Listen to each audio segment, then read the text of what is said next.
Olá, muito boa tarde. Agora em Belo Horizonte, 12 horas, 3 minutos. Hoje é terça-feira, 8 de julho de 2025. Está no ar o Rede Notícia, em transmissão simultânea pela TV Horizonte, no canal 30.1, na América FM em 107,1 e também na Cultura M, nos 830 kHz. Muito prazer, eu sou André Santos. Boa tarde, Janaína. Boa tarde, André. Eu sou Janaína Regiane e a partir de agora você acompanha o que é notícia aqui em Belo Horizonte, em Minas, no Brasil e no mundo com a gente. E nós queremos você também nas nossas redes sociais. Você pode acompanhar o Rede Notícia no YouTube, que é o nosso canal exclusivo. Já deixa anotado, segue a gente lá.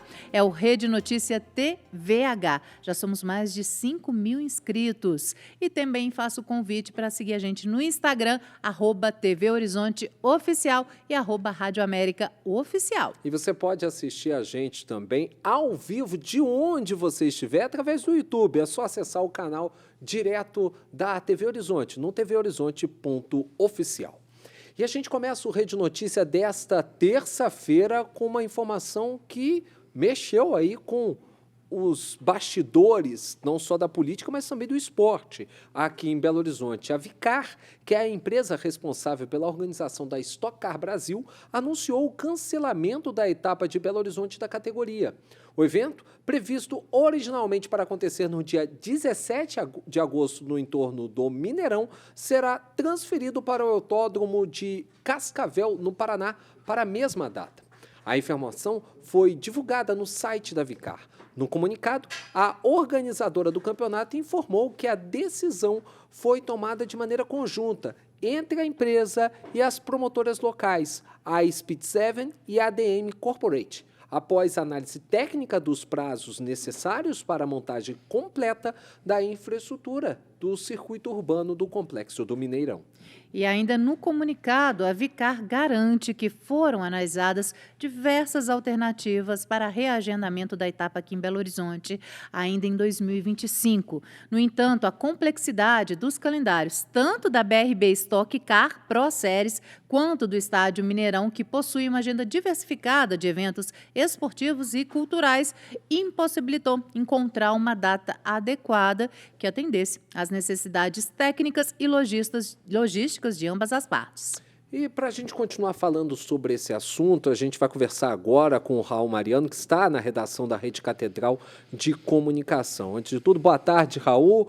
Obrigado mais uma vez por estar conosco. Raul, desde o início do anúncio da realização dessa etapa da Stock Car aqui em Belo Horizonte, no entorno do Mineirão, relembrando as corridas que existiam lá nas décadas de 60 e 70, né?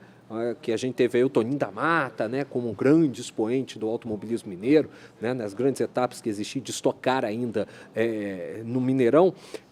Desde esse primeiro anúncio, foi uma polêmica danada, marcada por muita polêmica, corte de árvores, muitas manifestações, idas e vindas, e agora esse cancelamento que vem depois de ações judiciais, né, Raul? Exatamente, André. Boa tarde, Janaína. Boa tarde. A gente está assistindo a mais um capítulo, né, dessa novela que dividiu os belo-horizontinos, né? O circuito Stock Car BH chegou à capital mineira no ano passado, em agosto, e quando foi anunciado, momentaneamente, ele gerou um frisson em toda a cidade. De um lado, os promotores e os entusiastas do esporte defendendo que essa atração esportiva traria turistas e geraria mais riqueza para o município de Belo Horizonte, fomentando um esporte tão interessante, né, e tão atrativo quanto a Stock Car. E de outro, a Universidade Federal de Minas Gerais se posicionando contrária à realização do evento naquele local, na Pampulha, principalmente por causa dos ruídos, da poluição sonora, da derrubada de árvores e dos impactos ambientais que esse evento inevitavelmente traria, como trouxe para aquela região. Na ocasião, foram derrubadas mais de 60 árvores e por ser muito próximo ao Hospital Veterinário da UFMG, a universidade se posicionou contrária à realização do evento e ganhou o apoio de grande parte da população de Belo Horizonte. Fato é que aquela etapa aconteceu, mas a briga não terminou ali. o Ministério Público continuou solicitando a produção do evento que suspendesse a venda de ingressos e depois de uma série de discussões, eles entenderam por bem que era mais interessante suspender a edição nesse momento. O Mineirão informou que não havia nenhum tipo de conflito em relação a datas. A administração do estádio informou que as datas estariam disponíveis e o que parece é que realmente essa queda de braço pela realização do evento ficou nesse impasse sobre os prejuízos que isso iria causar. A gente entrou em contato, inclusive, com a UFMG e aguardamos ainda a resposta da universidade. Mas, por hora, de momento, a situação é essa, André e Janaína. O fato é que eu sou completamente apaixonado por automobilismo. Durante um tempo, cheguei a ser repórter especializado de automobilismo, cobri grandes eventos, né, como a Indy no Brasil, como a Fórmula 1 no Brasil. Estive presente também em cobertura das 6 horas de São Paulo, que é o Endurance, né, o WEC, o World Endurance Championship, que é os carros de turismo, também disputados no Brasil. Eu acho que é um grande evento para Belo Horizonte. Mas o local escolhido está todo errado. Gente, faltando um pouco mais de um mês. Não, e todo errado, desde o início. E os gastos? Até porque, Janaína, poderia ser feito, por exemplo, no aeroporto de Carlos Prates. Dava para se montar um autódromo ali. Sim. André, você está louco? Não. Nós temos diversas provas de automobilismo montadas em autódromo. Sim. GP de Milwaukee, por exemplo, nos Estados Unidos, era montado no autódromo. Ali dava para ser montado. Poderia ser feito no aeroporto da Pampulha. Poderia ter sido feito até um aclive e um declive que poderia botar a pista para funcionar com uma grande variedade de condições. Não quer montar em lugar nenhum, leva para Curvelo.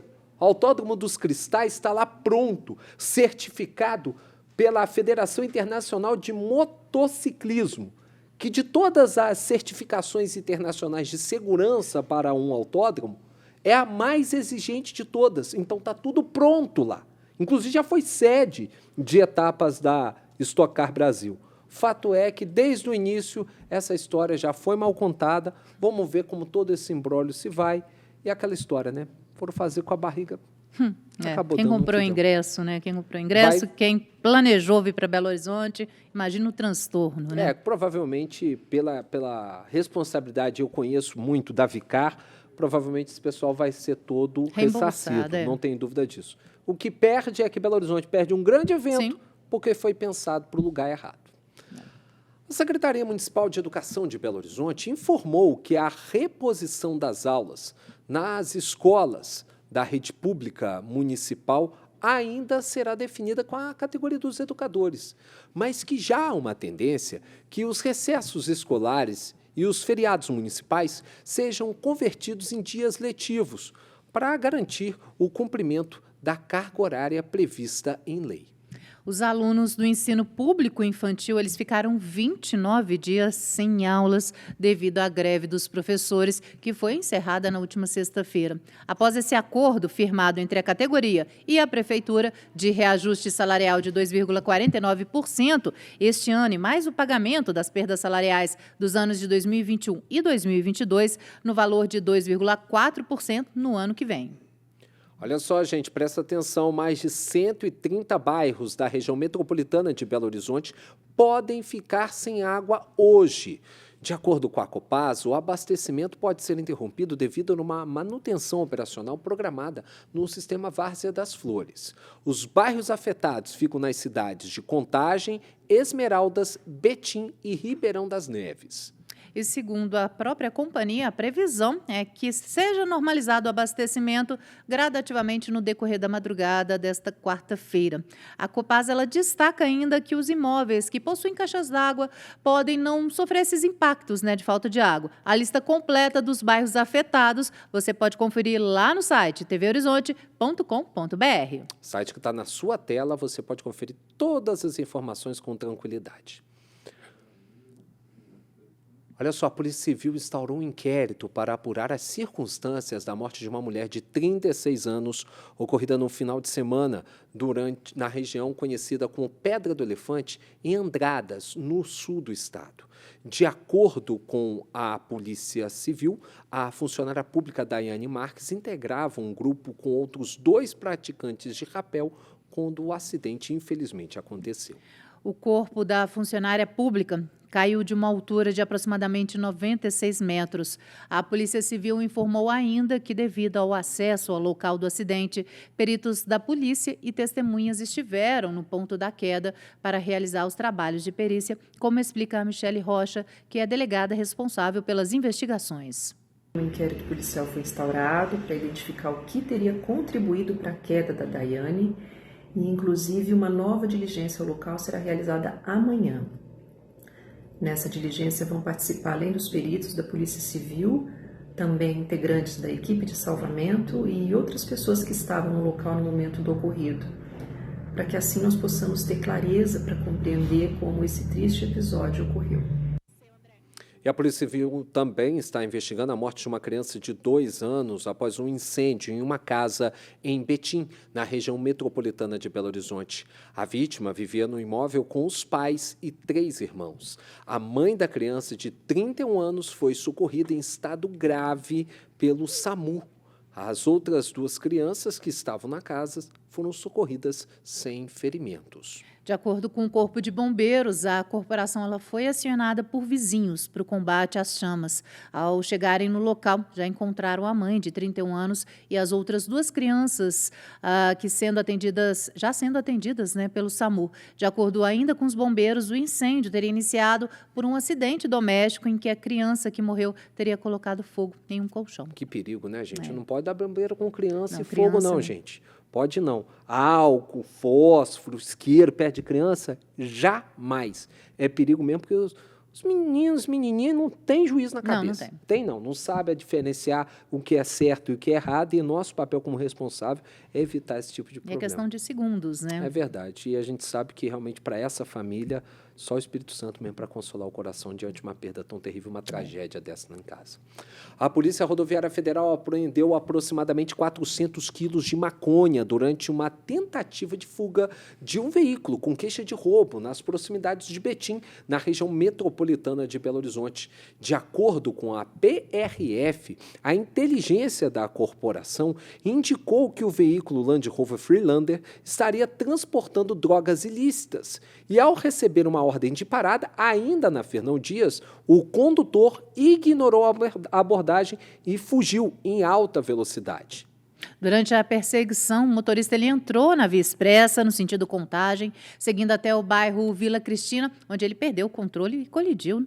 No veículo foram encontrados a maconha, adicionada em fardos. Os sinais de identificadores do veículo estavam adulterados, com o registro de roubo, furto em fevereiro, na cidade de Londrina, no Paraná. O condutor foi conduzido para a delegacia da Polícia Civil em Betim. E para se ter uma noção, o motorista já tinha várias outras anotações policiais. Em uma outra operação, a Polícia Rodoviária Federal apreendeu mais de 91 quilos de cloridato de cocaína, ou seja, pasta base de cocaína pura, durante uma abordagem na BR-381, no município de Cambuí, no sul de Minas Gerais. De acordo com a PRF, a droga foi encontrada em 4 sacos escondidos sobre o banco traseiro do carro e no porta-malas do veículo. Um homem de 39 anos e sua esposa, de 35, eles foram presos. Em depoimento, eles confessaram que receberam uma quantia em dinheiro para transportar a droga de São Paulo até Belo Horizonte. O casal, a droga e o veículo foram encaminhados para a delegacia de Pouso Alegre. A gente agora vai para um rápido intervalo. Na volta, a gente vai falar sobre a possibilidade de greve no SAMU. Tem assembleia hoje dos profissionais que compõem esse serviço. Agora em Belo Horizonte, 12h17.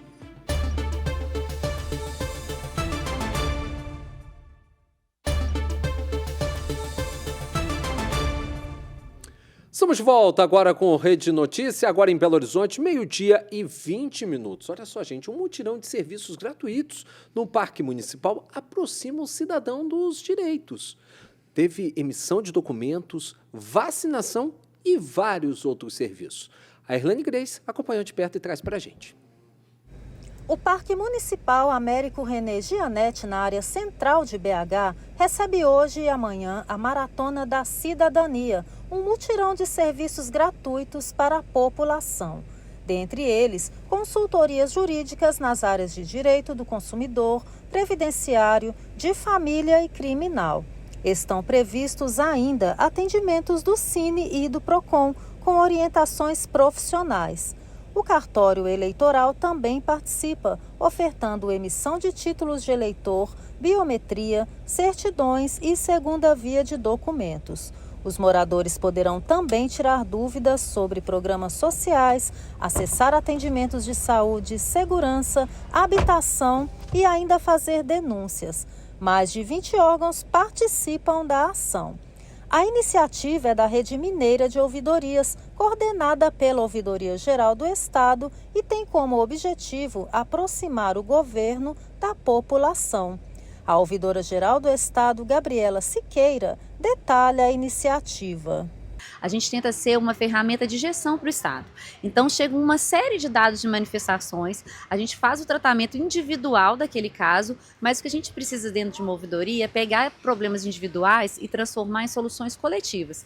Então, a gente identifica eventuais falhas no processo, passa para o dirigente máximo de cada uma das secretarias de Estado para que eles possam, a partir da perspectiva do cidadão, ajustar o seu serviço e as suas políticas públicas.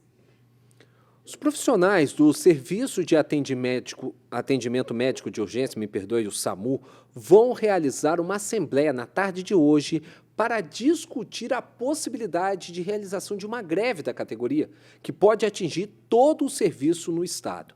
Vamos chamar novamente o Raul Mariano, que tem mais detalhes.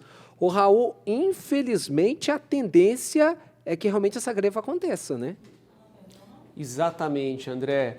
Ontem, em uma reunião online, a categoria dos enfermeiros decidiu por unanimidade aderir a esse movimento de greve que está muito perto de se tornar oficial em Minas Gerais.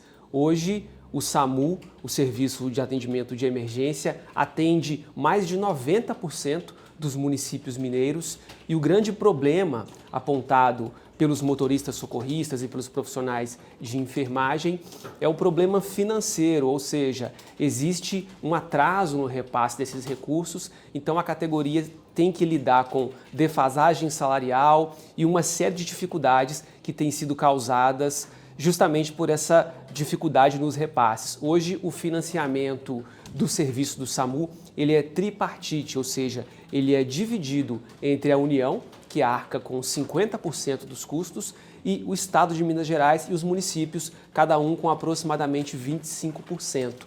Se essa greve de fato acontecer, se houver a adesão massiva de toda a categoria, o serviço vai funcionar em sua operação mínima, ou seja, 45% apenas do serviço em funcionamento. E os impactos que isso pode trazer para a saúde, para o atendimento aos acidentados em rodovias, em situações de emergência, é bastante complicado, acho que seria incalculável. Então, hoje, possivelmente essa definição vai ser oficializada pelo Sim de Saúde e a gente vai ter aí a confirmação se essa greve vai de fato acontecer ou não. André? Obrigado, Rô. É muito preocupante essa situação e o pior é que um imbróglio tão grande, porque quem banca o SAMU são os 3 entes federados, União, Estado e municípios. E aí cada um teria que tirar uma parte do dinheiro. Parece que o governo federal tem muito tempo que não reajuste as tabelas. Para você ter noção, gente, um motorista do SAMU hoje ganha R$ 1.700 por mês. Não dá nem para pensar. Com os descontos ganha menos que um salário mínimo. Aí fica muito complicado. Não dá nem para pensar a cidade e o Estado sem o SAMU, gente. É verdade. Né? Antes já era complicado, porque a polícia não sabia, antes do SAMU, a polícia não sabia se poderia atender uma pessoa que caiu no chão, agora, e o SAMU veio para facilitar isso. Se era polícia, se era bombeiro, agora o SAMU, imagina sem o SAMU. Atendendo quase todo o Estado. Né? Exatamente, imagina sem o SAMU. Meu Deus do céu. E o governador de Minas, Romeu Zema, assina hoje um acordo de cooperação técnica entre a Defesa Civil e o Conselho Regional de Engenharia e Agronomia de Minas Gerais, o CREA Minas, para fortalecer ações de prevenção, resposta e recuperação a desastres. E a gente vai ao vivo conversar com a Erlane Grace, que traz os detalhes. Boa tarde, Erlane.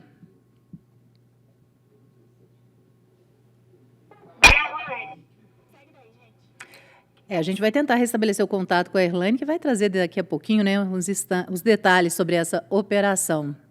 O vice-governador de Minas Gerais, Matheus Simões, voltou a afirmar que o Estado não tem condições financeiras de pagar um reajuste salarial para os servidores da área da segurança pública se os vetos do presidente Lula ao Propag, ou Programa de Pleno Pagamento da Dívida dos Estados, não forem derrubados no Congresso Nacional. Raul Mariano está de volta para poder falar com a gente. O Raul, aliás, não é a primeira vez que o Matheus afirma isso, o vice-governador do Estado afirma isso. E por que dessa afirmação? Qual que seria o impacto financeiro que a derrubada desses vetos teriam nos cofres públicos do Estado de Minas Gerais? André, de acordo com o vice-governador, o impacto seria de aproximadamente 2 bilhões de reais, valor que seria importante, necessário para realizar esses reajustes no ano que vem. Da forma em que o projeto foi aprovado pelo Senado, havia 2 pontos principais que favoreciam o Estado de Minas Gerais, que eram a utilização do saldo do Fundo de Desenvolvimento Regional para o pagamento de dívidas e a possibilidade de parcelamento de débitos com garantias. Esses 2 pontos foram vetados pelo presidente Lula e o que o vice-governador aponta é que, sem a derrubada desses vetos, fazer qualquer tipo de reajuste seria impossível no ano que vem. Vamos ouvir agora a sonora do vice-governador. O Propag, como foi aprovado no Congresso, permitiria que a gente desse reajuste esse ano e no ano que vem para os servidores. Infelizmente, o presidente Lula vetou 2 artigos do Propag que retiram mais de 2 bilhões de reais por ano do governo de Minas. Então, o meu pedido aqui à nossa bancada federal e a cada uma das autoridades presentes é um esforço grande em Brasília para garantir a derrubada desses vetos do governo federal que devolvem 2 bilhões por ano para o Caixa do Estado. Esse ano, infelizmente, o dinheiro já não entraria mais, mas para o ano que vem ele entraria e esse é um saldo suficiente para que a gente possa garantir a recomposição. E vale relembrar, André e Janaína, que o vice-governador tem defendido publicamente que o reajuste que o governo pretende dar é para todos os servidores. Existe um impasse que se arrasta há bastante tempo com a categoria dos servidores da segurança pública. Eu conversei agora há pouco com o deputado Sargento Rodrigues e ele falava justamente disso. A categoria da segurança pública dos policiais, das polícias militar e civil, é uma categoria que está insatisfeita com a postura do governo já há algum tempo, devido aos compromissos que foram assumidos pelo governador Romeu Zema e pelo vice-governador Matheus Simões no primeiro mandato e que, segundo a categoria da segurança, não foram cumpridos. Então, essa situação vem se arrastando. Se no segundo semestre não houver nenhum tipo de acordo, não é descartada a possibilidade de novas paralisações do setor da segurança. Ok. André. Enquanto o vice-governador está pressionando, né, para a derrubada desses vetos aí lá em Brasília, do Propag, em Brasília, na Assembleia já tem uma articulação de uma proposta, de uma PEC, né, de uma proposta de emenda à Constituição que propõe o fim do referendo popular para a privatização da CEMIG e Copasa para ser votado pelos deputados estaduais. Explica isso melhor para a gente. É isso aí. A gente está agora próximo ao recesso parlamentar, mas nos bastidores da Assembleia, a conversa é que esse projeto referente a esse referendo estaria aí sendo preparado para ser votado logo após o recesso. Esse é um tema também que divide opiniões, que é extremamente polêmico, porque ele derrubaria a necessidade da realização de referendo popular para a privatização dessas empresas tão tradicionais e tão valiosas para o governo de Minas. Vale lembrar que a própria Assembleia Legislativa, no site da Assembleia, já fez pesquisas de opinião sobre isso, enquetes, e a população mineira demonstrou ser contrária à privatização dessas empresas. cabe agora a gente aguardar o que vai acontecer logo após o recesso parlamentar e vem muitas emoções por aí. André. Obrigado, Raul. Olha só, como a gente informou agora há pouco, o governador de Minas, Romeu Zema, está assinando agora um acordo de cooperação técnica entre a Defesa Civil e o Conselho Regional de Engenharia e Agronomia, o CREA Minas. Tudo isso com o intuito de fortalecer ações de prevenção, resposta e recuperação a desastres. Vamos novamente fazer o contato com a Erlane Grace, que está ao vivo na cidade administrativa por telefone, para trazer os detalhes desse convênio. Muito boa tarde, Erlane.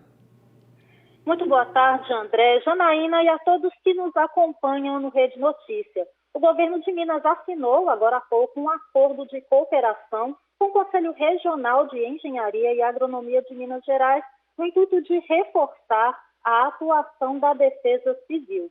Essa parceria vai permitir que engenheiros voluntários ajudem em situações de emergência, como vistorias, inspeções e avaliações de risco. O objetivo é dar suporte aos municípios e agilizar a resposta do Estado em casos de desastres. O governador Romeu Zema esteve agora há pouco aqui na cidade administrativa e destacou a importância da medida. Vamos ouvi-lo. Tenho certeza que isso é apenas o primeiro passo de muitos que ainda virão. Nós estamos em um mundo em que os eventos climáticos extremos estão se tornando cada vez mais comuns. Aqui em Minas, nesses 6 anos e meio da minha gestão, em diversos momentos eu estive em áreas afetadas, ou por deslizamento, ou por inundações, ou por seca. E posso dizer que o Estado carece e é um campo enorme para obras estruturantes que evitem principalmente inundações. É isso aí, lembrando, André e Janaína, que esse acordo vale por 5 anos e prevê treinamento e certificação dos profissionais. Volto com vocês aí no estúdio. Obrigado, Erlane. Importante esse termo de cooperação. Eu estive no Rio Grande do Sul no ano passado, durante aquele desastre que aconteceu e que praticamente devastou todo o estado do Rio Grande do Sul, e a atuação do governo do estado, com as forças de segurança e do CREA, foi de fundamental importância para ajudar a população gaúcha naqueles eventos. Esse acordo já não deveria ter sido assinado antes, André, porque já está quase chegando o período de chuva, né? Vamos esperar que dê certo. Se Deus quiser vai dar, né? Vamos para mais um breve intervalo. Na volta, a gente vai conversar com o vereador Pablo Almeida, do PL. Daqui a pouquinho, depois do intervalo.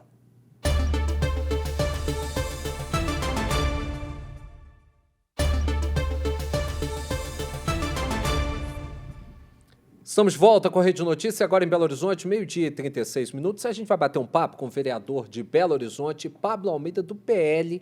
Pablo, que foi eleito com a maior votação da história de Belo Horizonte para um vereador. Foram mais de 36 mil votos, né, Pablo? 39.960. 39 mil, quase 40 quase mil 40 votos. É uma mil. coisa assim que a gente for parar para pensar durante a história de qualquer legislatura, a gente já fica, pasmo. Quando a gente viu a votação da Duda Salabé e do Nicolas Ferreira na legislatura anterior, já ficou todo mundo surpreso. A Áurea Carolina, quando já pintou, nossa, meu Deus do céu, mas realmente a votação que você alcançou foi algo assim realmente extraordinário.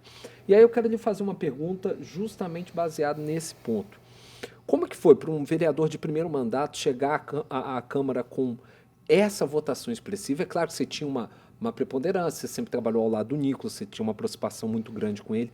Como é que foi para você chegar à Câmara com essa votação, com essa representatividade para se colocar e se posicionar frente aos seus pares? Boa tarde. Boa tarde a todos os telespectadores que estão nos acompanhando aqui. Primeiramente, para mim, é uma missão que o povo de Belo Horizonte me deu, e essa graça ela não seria concedida sem, primeiramente, a vontade de Deus. Então, eu acredito muito em Deus, sou cristão, sou conservador, sou de direita, mas eu acredito que, acima de tudo, foi Deus que me permitiu viver esse momento, né? A gente viu aí que na legislatura passada era uma pessoa de um outro espectro político, que estava ali representando e sendo a pessoa mais bem votada da história de Belo Horizonte. Agora, calhou de ser um cristão conservador e de direita, né? Eu não tenho nenhum tipo de ego relacionado à minha votação, não tenho nenhum tipo de... eu acho que eu sou melhor por conta disso, mas eu tenho certeza que para a população que me elegeu, para a representatividade daquilo que eu represento, isso é muito importante para Belo Horizonte. E, de fato, a gente chegou lá com o discurso de buscar tentar fazer Belo Horizonte ser a capital mais conservadora do nosso país, e a gente tem trabalhado e lutado por isso. Mas eu agradeço muito, primeiramente, a Deus, ao meu padrinho político, né, o deputado federal Nicolas Ferreira, assim como você bem mencionou, faço parte ali do grupo político dele, então, sem o apoio dele, com toda certeza, a gente também não obteria essa quantidade de votos, mas também agradecer muito a população de Belo Horizonte que me confiou, né, de uma maneira muito... Eu fiquei muito feliz em receber essa votação, né, de maneira expressiva, e tenho certeza que o meu trabalho, ele tem sim correspondido com essa votação, com que as pessoas imaginavam do meu trabalho, aquilo que eles gostariam de ver, uma continuidade do trabalho do Nicolas ali na Câmara, que depois dele sair dali, infelizmente, a gente perdeu essa representatividade, e hoje, não só comigo, mas com outros pares ali também, que inclusive já vieram aqui, a gente tem tentado levar essas nossas ideias e fazer com que essa voz conservadora, que antigamente não existia dentro das casas, né? É muito importante lembrar que a esquerda, ela falava sozinha e falou sozinha em vários ambientes, inclusive nas câmaras municipais, na questão política durante muito tempo. Agora não, agora a gente está ali para fazer um embate, agora a gente está ali para, de fato, ser uma representatividade dessas pessoas que antigamente não tinham voz, mas agora a gente tem voz e tem voz, representatividade e voz ativa ali dentro. Vereador, já são 6 meses, né, do seu mandato. Como é que você faz essa avaliação desse primeiro semestre, né? Na Câmara, como é que está essa relação com a Câmara? A relação com a Câmara, assim, é muito... Eu tenho amigos ali dentro, vereadores que trabalham muito em prol da cidade. Tem um outro espectro político que está ali dentro também, ao qual eu não tenho, de fato, amizade, mas mantenho respeito ali com as pessoas. Tento ser o mais respeitoso possível com todas as pessoas ali dentro. Obviamente, respeitar as pessoas é uma prerrogativa minha como cristão, mas eu não respeito muitas ideias que são levadas ali. E se eu, de fato, respeitasse essas ideias mais do que as minhas próprias ideias, eu não teria uma ideia própria. Então, tem muitas pessoas ali que, de verdade, ficam dia e noite, infelizmente, pensando no próprio umbigo, pensando nas suas próprias pautas ideológicas, e não pensam em Belo Horizonte, não pensam em, de fato, resolver os problemas da nossa cidade. O meu mandato, a gente está, durante esses 6 meses, né, um tempo de aprendizado. Já passei pela Câmara anteriormente, né, na figura de assessor, já conhecia a casa, mas estando ali como parlamentar, é a minha primeira oportunidade. Então, esses 6 meses a gente veio mostrando o nosso trabalho. Muitas pessoas acharam que eu ia entrar ali de uma maneira completamente diferente, mas eu sou o vereador hoje que mais propôs ofícios na Prefeitura. A gente tem quase 3.900 ofícios protocolados, ou seja, são 3.900 problemas que, se a Prefeitura resolvesse a partir disso, seriam 3.900 problemas a menos na cidade. Já protocolei também, são os instrumentos que a gente tem, né, para conversar com o Executivo ali, no caso com a Prefeitura, com o Prefeito. Pedidos de informação, a gente já fez mais de 50, indicações ao Prefeito, a gente fez mais de 38 projetos de lei. Se eu não me engano, eu estou no 19º projeto de lei. Ou seja, eu vejo que o meu trabalho tem sido um trabalho propositivo pela cidade e para a cidade. E não só para aquela população que me elegeu, mas a gente tem trabalhado porque esse buraco que a gente fez ofício lá, por exemplo, esses ofícios que a gente faz de poda de árvore, de iluminação, de buraco na rua, ou seja, são problemas comuns ao cidadão belo-horizontino. Se a Prefeitura vai lá e resolve, é uma pessoa de direita que poderia cair naquele buraco, uma pessoa de esquerda que poderia, uma pessoa que nem vota, ou seja, a gente está buscando de fato melhorar a cidade com as nossas proposições. É claro, Pablo, que você também, pelo seu espectro de votação, de onde você surgiu, do movimento político que você surgiu, é claro que fica muito difícil para você também não ser engajado com pautas que sejam levantadas com bandeiras do grupo político que você representa. E aí existe uma reclamação que vem de muitas outras pessoas, de analistas políticos, que muitos dos assuntos que estão sendo discutidos na Câmara não são o foro ideal para poder ser discutido. Pautas identitárias, pautas ideológicas. Você tem essa mesma opinião, Pablo? Não, eu acredito que os vereadores, assim como eu, foram eleitos ali por uma parcela de população para representatividade. O principal trabalho do vereador, ele sim protocola leis, né, obviamente, a gente fiscaliza, e eu tenho projetos de fiscalização voltados para esse sentido, por exemplo, para dar mais liberdade para que o vereador ele possa fiscalizar, porque eu já tive problema no início do meu mandato com fiscalização, com o Executivo tentando barrar ali de certa forma, com outros colegas dentro da casa não entendendo essa movimentação, porque muitos ali não faziam esse trabalho anteriormente. anteriormente, agora a gente chegou com essa nova roupagem falando, ó, nós vamos fiscalizar e eu quero deixar aqui, já tem projetos relacionados a isso, inclusive, mecanismos que a Prefeitura, mecanismos que a Câmara de Vereadores, ela possa sim ser o agente de fiscalização legítimo, ela já é pela Constituição, mas que a gente possa colocar isso também aqui no município de uma maneira ampla e que as pessoas entendam isso, que o papel do vereador, além de legislar, além de propor leis ali, é também fiscalizar o Executivo. E muitos vereadores ficaram meio receosos com isso, mas a gente conseguiu, né, mostrar para eles que o nosso trabalho, ele de fato é propositivo pela cidade e essas leis que eu apresentei, elas sendo aprovadas, tendo um governo de direita, a Câmara vai ter essa mesma liberdade. Tendo um governo de centro-esquerda, como eu identifico essa nova gestão agora, a Câmara também vai ter essa prerrogativa de fiscalização. Então, esses projetos, essas pautas ideológicas, elas são comuns ao dia a dia do brasileiro, do cidadão belo-horizontino também e também da Câmara de Vereadores. O que acontece? Os projetos, eles têm que passar por uma série de processos ali dentro da casa. Você passa pela CLJ para ver se ele é constitucional, se ele é legal, se ele é regimental. A partir disso, ele passa pelas demais comissões temáticas e o que muitas das vezes as pessoas estão vendo nesse momento são projetos que não têm a necessidade de ter todo esse trâmite burocrático lá dentro da casa. E esses projetos, eles já vão direto, por exemplo, moção de aplauso. Aí uma pessoa vai lá e faz a impugnação dessa moção de aplauso, que às vezes é uma... Por exemplo, eu protocolei uma moção contra aquela fala absurda do Ricardo Lewandowski, o ministro da Justiça, que falava que a polícia prende mal.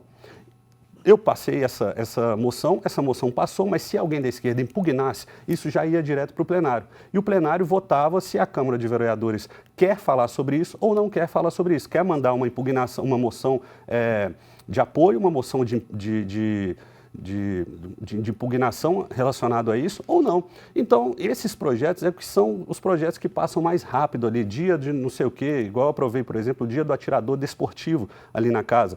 Às vezes, quando isso é provocado e vai para o plenário, é um trâmite muito mais rápido. Então, as pessoas acabam vendo somente essa parte, né? E a mídia também, eu faço aqui um contraponto, que a mídia, às vezes, ela só divulga essa parte. Eu tenho um projeto lá, por exemplo, que foi aprovado, que disponibiliza o sensor de monitoramento de glicose para as pessoas que têm diabetes tipo 1. Isso não saiu em quase nenhum jornal.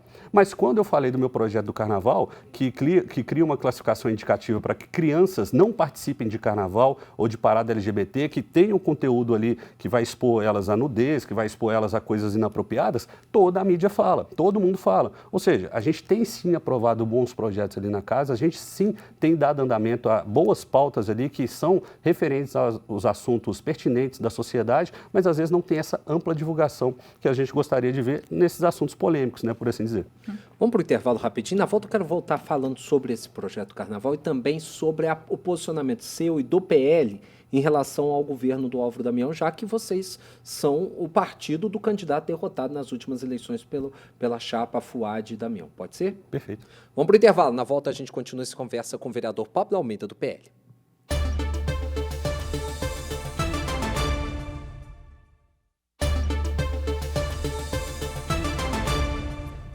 Estamos de volta, 12h49 em Belo Horizonte. Vamos continuar com esse papo com o vereador Pablo Almeida do PL. Você falou, vereador, no fim do bloco passado, sobre o seu projeto que delimita uma faixa etária para a participação de pessoas e de crianças em eventos como Carnaval, parada LGBTQIA+, aqui em Belo Horizonte. Como é que o senhor vê essa proposta? De que maneira que o senhor acha que isso pode contribuir para a sociedade como um todo? Eu vejo essa proposta, na minha visão, é muito clara. Tem nada de polêmico, zero polêmica. Para mim, quem é polêmico é quem defende morte de criança no ventre, é quem defende legalização de droga, é quem defende linguagem neutra, ideologia de gênero. Para mim, essas pessoas são polêmicas. Na minha visão, esse projeto ele visa proteger as nossas crianças de serem expostas a conteúdos que não desrespeitam a faixa etária delas. Então, a gente está querendo, de fato, proteger as crianças, não permitindo que elas sejam expostas a conteúdos como nudez e como todos esses outros...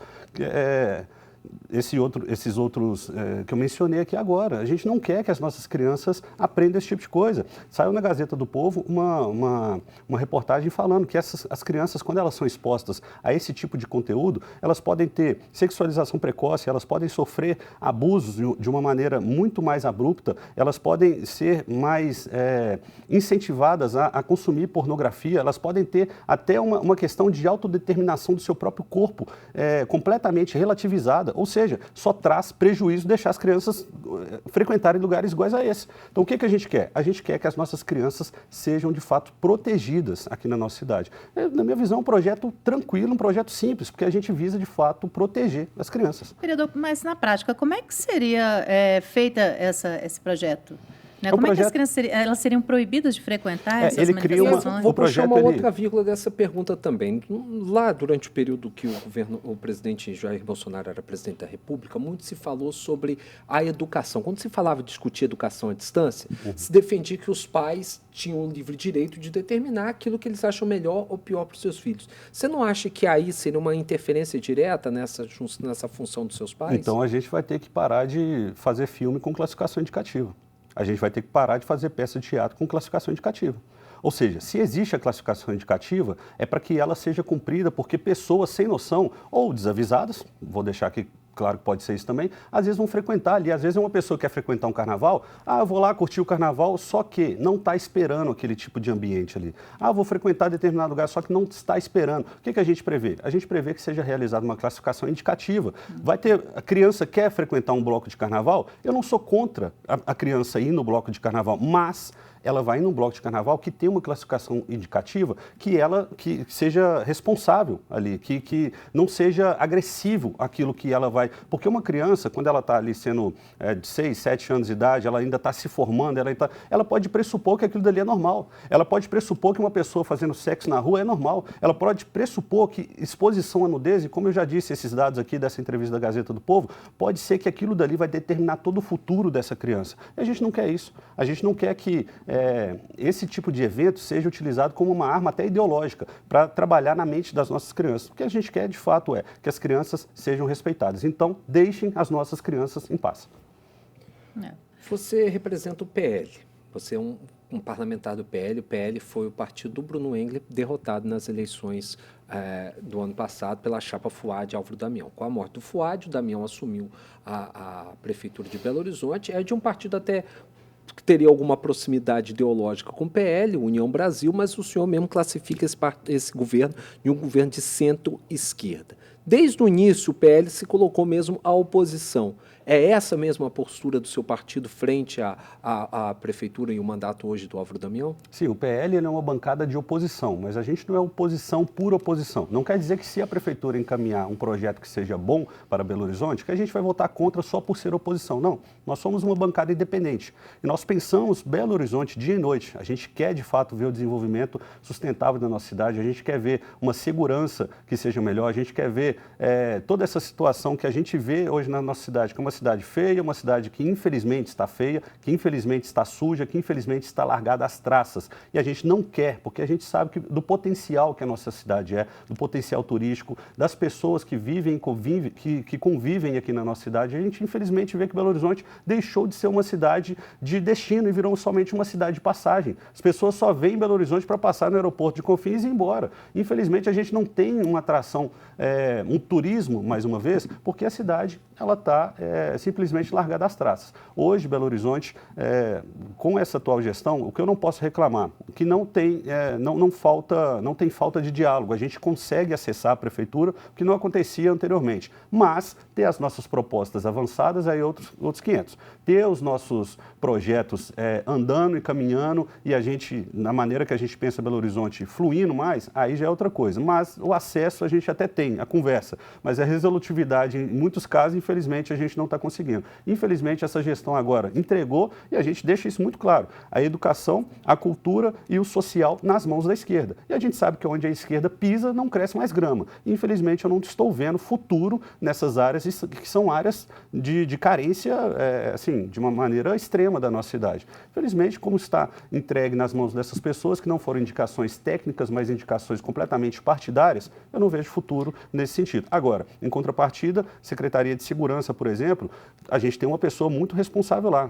O secretário Márcio Lobato é uma pessoa que, na minha visão, está querendo fazer um trabalho muito bom por Belo Horizonte, mas tem essas concorrências ali entre as outras demais secretarias. Vereador, nosso tempo está terminando, mas antes de encerrar, eu queria fazer uma última pergunta para o senhor em relação à greve dos professores, né? Foram quase 30 dias de greve. Como é que o senhor avalia essa greve aqui na nossa capital? Eu avalio que a greve ela é um direito, né, que o professor ele possa fazer greve, ele possa pleitear. Eu sou um entusiasta e também apoio que a nossa educação básica ela receba, sim, uma verba maior, receba um incentivo maior. Nós precisamos valorizar os nossos professores e ninguém fez melhor do que isso, do que o governo do ex-presidente Jair Bolsonaro. Hoje, infelizmente, a gente vê cortes nas universidades federais, cortes em toda a educação. Só no ano passado foram 300 milhões de reais em cortes, se eu não me engano, 100 milhões de reais de cortes para pesquisas no ambiente federal, ou seja, é uma atual gestão do governo federal que a gente não vê um incentivo à educação. No âmbito municipal, assim como eu disse, né, sou favorável sim que os professores eles sejam mais reconhecidos, que eles recebam melhor e para mim a melhor parte da greve é quando ela acaba, porque de fato as mães elas podem deixar os seus filhos mais uma vez nas escolas, os pais também podem sair para trabalhar de uma maneira mais tranquila e deixar ali com que os filhos eles de fato eles tenham um ambiente ali protegido, um ambiente de respeito, um ambiente onde, além de eles estarem ali sendo assistidos por profissionais, eles também estão aprendendo a ser bons cidadãos, a ser um bom profissional, a ser uma pessoa que, de fato, ela vai sair da escola, e esse é o nosso desejo, que ela saia da escola sendo um excelente cidadão e sendo um excelente profissional também para contribuir com a sociedade. Em relação ao posicionamento da Prefeitura, né, que chegou a judicializar o fim da greve, como é que o senhor também avalia isso? São os instrumentos, né, que a Prefeitura ela tem. Né? Eles tentaram um acordo ali de negociação, me parece que foi a única categoria que não, após a primeira negociação, né, dos 14 sindicatos, foi o único que acabou não fazendo esse acordo com a Prefeitura e eles tentaram aí uma forma de fazer. Eu não iria por esse lado se eu estivesse ali sentado na cadeira do prefeito. Eu sou uma pessoa que eu gosto de dialogar, eu sentaria, conversaria, mas também a gente tem que ver como é que está a questão relacionada dos fundos da Prefeitura. Não sei se foi isso que foi um fator balizador ali ou se teve alguma coisa, mas eu acredito que se a Prefeitura tivesse um ambiente de diálogo melhor com esses profissionais, com toda certeza a greve não se estenderia tanto. E eu tenho várias críticas à questão da educação. O último secretário que estava, ele foi acusado de corrupção e teve que sair às pressas do governo, né? Graças a Deus, o prefeito ele teve esse tato de mandar esse cara embora e a atual gestão também não tenho nada para dizer de maneira positiva, muito pelo contrário, já vi eles tendo ações aí, por exemplo, de ofertar cursos do Paulo Freire para que crianças, na minha visão, infelizmente, fiquem burras mais rápido, porque método Paulo Freire é o único lugar que é aplicado aqui no Brasil, no mundo inteiro não tem nenhum outro lugar aplicado e hoje nós, infelizmente, estamos configurando nos últimos lugares do PISA. Enfim, eu não acho que a educação seja uma prioridade para essa atual gestão. A gente vê nos uniformes escolares, a gente vê na forma que está sendo aplicada a educação aqui em Belo Horizonte e eu acredito e sonho que seja, de fato, um desejo de melhorar a educação aqui na nossa cidade dessa atual gestão. Vereador, muito obrigado pela sua presença. Infelizmente, nosso tempo encerrou, mas já se sinta convidado novamente a estar com a gente aqui no Rede Notícia. Muito obrigado. Foi um prazer estar com vocês. Obrigado. Obrigada. Rede Notícia está terminando por aqui, agradecendo a sua companhia, você que está nos assistindo na tela da TV Horizonte, nos ouvindo na América FM, na Cultura M, não se esqueça de acompanhar nossas redes sociais, Instagram, TV Horizonte Oficial e também o Rádio América Oficial. E também no YouTube, viu, gente? Se inscreve lá no nosso YouTube, canal Rede Notícia TVH e tem também a TV Horizonte.oficial. Agora você vai ficar com Bola na Rede com o Júnior Brasil, trazendo as novidades do mundo da bola. Boa tarde. Júnior Brasil, meu filho, me ajuda aí a bênção, João de Deus pro meu Flusão. Um abraço, até amanhã, se Deus quiser. Até amanhã.